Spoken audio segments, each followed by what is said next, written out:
Good morning, everyone. What a delight to join in with your Women's Breakfast. I'm so grateful to Ellie for inviting me to join in with you this morning.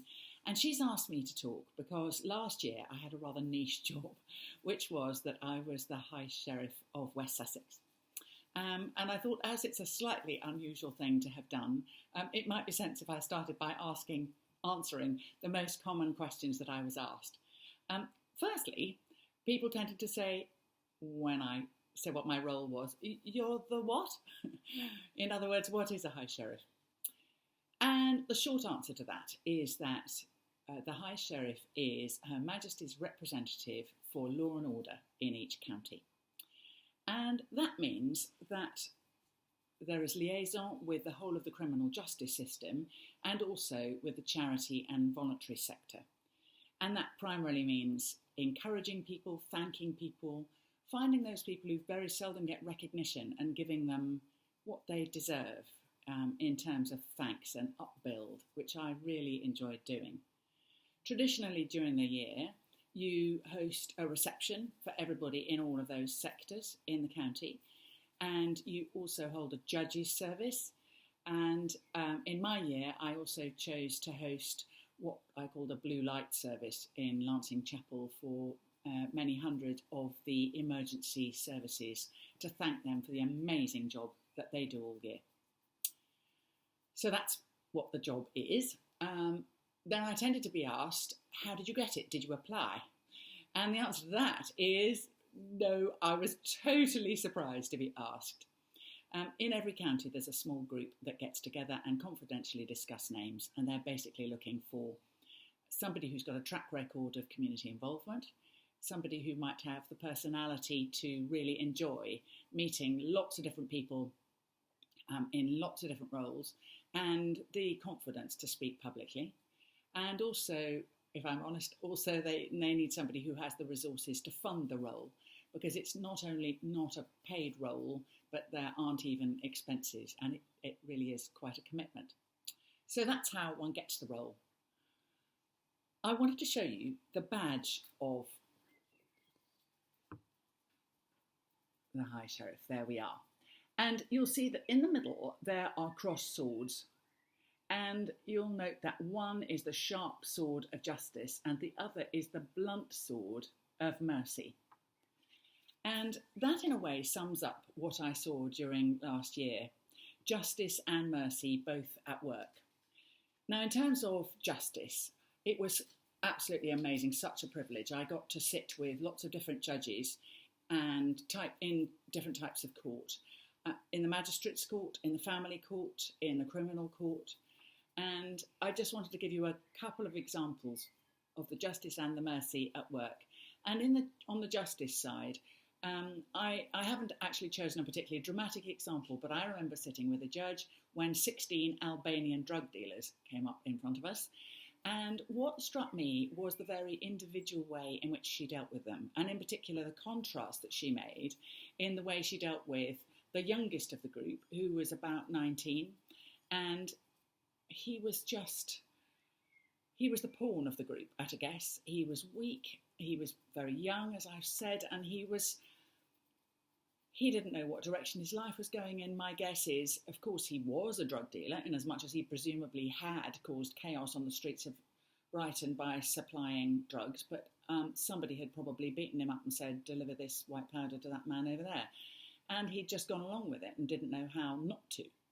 And when she dealt with him, she was like a disappointed aunt. She was caring. She explained to him how he could get good representation and how he could change his life. And she told him he had potential and that he could make better choices. Whereas when it came to the leader of the gang, who was a bloke in his, I should think, mid-40s, and who regularly comes to Brighton, sometimes he is Romanian, sometimes he's Bulgarian, sometimes he's Albanian, and he is always the toughest of tough nuts. And she gave him a real tongue lashing. And she put him away for a long time. And it's really struck me, I think, how individually and well justice was being applied specifically in each case. When it came to mercy, I saw so many charities working extraordinarily. But I think the little example I wanted to give you was from a toddler group that I went to see in a town in West Sussex, where it was being beautifully run and the children were being beautifully looked after, lots to play with and all of that. There was happy laughter. But what struck me was that the leader of the group was teaching the young mums to cook. And they, on the whole, they had become mothers very young. They presumably had backgrounds that had taught them very little. And in the week I was there, they were talking with such excitement and pride about the fact that the week before she'd taught them how to cook soup and she'd taught them bolognese. And they were agreeing with each other with such amazement. I tried doing bolognese and it really worked, and my kids ate it, and I was thinking about the difference that made nutritionally to their families. They said it had been pretty well crisps and Kit Kats and sausages and Coke before that. And also the sense of skills gained and pride in being a mum. And I just thought that, as far as Mercy was concerned, real commitment to those mums, that was a lovely example of what was going on. And as to the police, well, they combine justice and mercy. I'm going to be a champion of the police for the rest of my life. It was amazing what I saw with them. Two examples, really, from my time with the police. I remember going out with them on a Saturday night in Crawley. Spent the whole night with them, and anything could have come up, and lots of things did. And one of the first things was that we got a report of two men fighting, a large man with his arms around the neck, hands around the neck of a younger man or smaller man. So we went along, blue lights blaring, and obviously the police think they're going to be dealing with a very violent incident, so they are very much representative of authority, and they're all getting into their sort of strong mode. But when we actually turned up, there was one young man left where we'd been sent, and he was sitting on the floor and he was weeping. He'd lost his glasses, and he told us what the situation was, which that was he, 19, had run out of the house after his younger brother, who was 17. Both of them have special educational needs, and the younger one had threatened to self-harm and had run out of the house with a knife. And so the older one had run after him and flung himself on top of him to try and wrestle the knife off him. And he hadn't managed, and he was incredibly upset. And so suddenly the police changed from being the voice of authority to the voice of compassion and comfort, and then went round to the parents and were looking after them as well, and putting out a patrol to look for the younger son. And I was so touched by that. That was justice and mercy absolutely coming together in the most appropriate and impressive way. And the other example that pops into my head is I spent a number of nights and days listening in on 101 and 999 calls. And I remember being with a call handler when a call came in from a girl in her late 20s, and she told us that she was in a house with her partner and the partner's mother, and the partner had long-established mental health issues. He had drunk, it was midday by the time we were hearing from her, and she was in floods of tears. I mean, just almost speechless with tears when she first rang. And he had already drunk 2 bottles of whiskey, and he was then using the empty bottles to go round and smash everything in the house that he could, mirrors and doors and windows and everything. And she was beyond terrified. She was also terrified for the older woman as well. And I just was incredibly impressed by that call handler, who remained completely calm, completely professional, amazingly practical, asking what vehicles and where are the keys and which rooms lock, and it was amazing. When that call finished, which it did with a patrol car going round and taking the man away before he had actually hurt either of the women, which was amazing mercy, I was a gibbering wreck.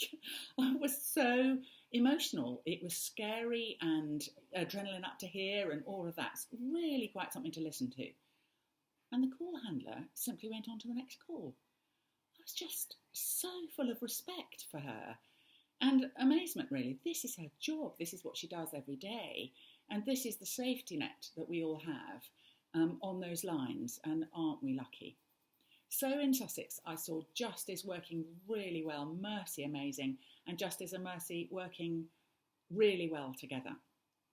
So I saw so much to recognise and celebrate. And I think we probably all would say that since lockdown, we've all had reason to celebrate as well. Acts of neighbourliness near us all, people really stepping up and being caring, and that's been magnificent as well. But perhaps we'd also say that not everything goes right, even in a crisis. We've seen demonstrations turn ugly, haven't we? Just this last weekend, violence break out in a murder in a Reading Park on an ordinary summer evening. We've seen new scams being thought up to fleece the vulnerable, and even we ourselves aren't always that great. Maybe when we're ourselves under pressure, we get a bit judgy about people not applying the rules in the way we think they should, or we get a bit touchy about other people getting support in a way that maybe we feel that we should and aren't. Now, the virus has been a real crisis for some people, and it's been a challenge for us all. And I guess that has made us ask ourselves some really important questions. I think it's made people ask what's really important to them and think too about improvements. It's clear some people have focused on improving their health, other people on looking at their house and garden. Other people have realised how much their marriages really do mean to them. Others, sadly, have come to the opposite conclusion. But others are asking even more fundamental questions. They're saying to themselves, and maybe you're one of them asking this sort of thing, what can truly be relied upon when so many things that I used to presume upon have fallen to bits or are seeming to be wobbly and can't be relied upon? What do I really think is worth focusing on and giving my whole life to? And those are spiritual questions, and wise people have always asked those. And it's evident, the evidence is that in the country, lots of people are.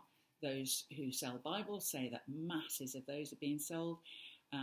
Untold numbers have signed up for Alpha this term. People are Googling, what does prayer mean, which is just so fantastic. And that is because people are saying, where is God and how can I be in touch with him? That badge again, let me show you. The swords are crossed because justice and mercy are meant to balance.